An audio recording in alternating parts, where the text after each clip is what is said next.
Item ಯಾವುದೇ ಇರಲಿ try ಮಾಡಿ ಆಚಿ ಚಿಕನ್ ಮಸಾಲಾ. ಅಕ್ರಮ ಬಾಂಗ್ಲಾ ವಲಸಿಗರ ಬಗ್ಗೆ ಆರೋಪದ ಹಿನ್ನೆಲೆಯಲ್ಲಿ ವಾಣಿಜ್ಯ ನಗರಿ ಹುಬ್ಬಳ್ಳಿಯಲ್ಲಿ ತನಿಖೆ ಜೋರಾಗಿಯೇ ನಡೆದಿದ್ದು, ಮೊನ್ನೆಯಷ್ಟೇ ಬೇಕಾಬಿಟ್ಟಿ ತಪಾಸಣೆ ಅಂತ ವರದಿ ಮಾಡಿದ್ದ ಬೆನ್ನಲ್ಲೇ ಈಗ ಹುಬ್ಬಳ್ಳಿ ಧಾರವಾಡ ಪೊಲೀಸ್ ಕಮಿಷನರೇಟ್ ಇಬ್ಬರು ಡಿಸಿಪಿಗಳ ನೇತೃತ್ವದಲ್ಲಿ ತಪಾಸಣೆಯನ್ನು ನಡೆಸಲಾಗ್ತಾ ಇದೆ.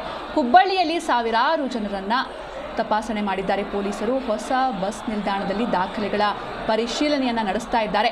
ಬಾಂಗ್ಲಾ ನುಸುಳುಕೋರರು ಇರಬಹುದು ಅಂತ ತಪಾಸಣೆ ನಡೆಸಿದ್ದು, ಪಶ್ಚಿಮ ಬಂಗಾಳದಿಂದ ರೈಲ್ವೆ ಮುಖಾಂತರ ಆಗಮಿಸಿದ ಕೂಲಿ ಕಾರ್ಮಿಕರನ್ನ ತಪಾಸಣೆ ನಡೆಸಲಾಗ್ತಾ ಇದೆ. ಇನ್ನು ಶಾಲಿಮರ್ ಅಮರಾವತಿ ಎಕ್ಸ್ಪ್ರೆಸ್ ಟ್ರೈನ್ ಮುಖಾಂತರ ಕಾರ್ಮಿಕರು ಬಂದಿದ್ರು. ಅಲ್ಲಿಂದ ಹುಬ್ಬಳ್ಳಿಯಿಂದ ಬಸ್ಗಳ ಮೂಲಕ ಬೇರೆ ಬೇರೆ ಕಡೆ ಪ್ರಯಾಣವನ್ನು ಬೆಳೆಸ್ತಾ ಇದ್ದು, ಈ ವೇಳೆ ಅನುಮಾನ ಬಂದ ಹಿನ್ನೆಲೆಯಲ್ಲಿ ಕಾರ್ಮಿಕರ ದಾಖಲೆಗಳ ಪರಿಶೀಲನೆ ನಡೆಸಲಾಗ್ತಾ ಇದೆ. ಇನ್ನು ಅಕ್ರಮ ಬಾಂಗ್ಲಾ ವಲಸಿಗರ ಲಗ್ಗೆ ಆರೋಪ ವಿಚಾರಕ್ಕೆ ಸಂಬಂಧಿಸಿದಂತೆ ಹುಬ್ಬಳ್ಳಿಯ ಹೊಸ ಬಸ್ ನಿಲ್ದಾಣಕ್ಕೆ ಕ್ರೈಮ್ ಡಿಸಿಪಿ ರವೀಶ ಆರ್ ಹಾಗೂ ಕಾನೂನು ಸುವ್ಯವಸ್ಥೆ ಡಿಸಿಪಿ ಶ್ರುತಿ ಭೇಟಿ ನೀಡಿದ್ದು, ಡಿಸಿಪಿಗಳ ಸಮ್ಮುಖದಲ್ಲಿ ದಾಖಲೆಗಳ ಪರಿಶೀಲನೆ ನಡೀತಾ ಇದೆ.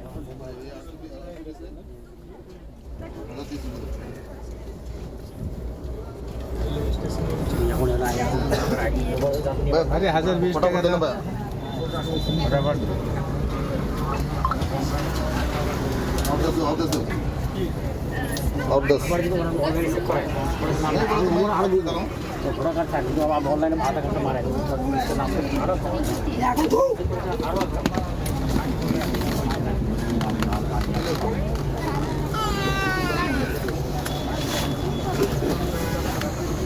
একটা কোনো আগে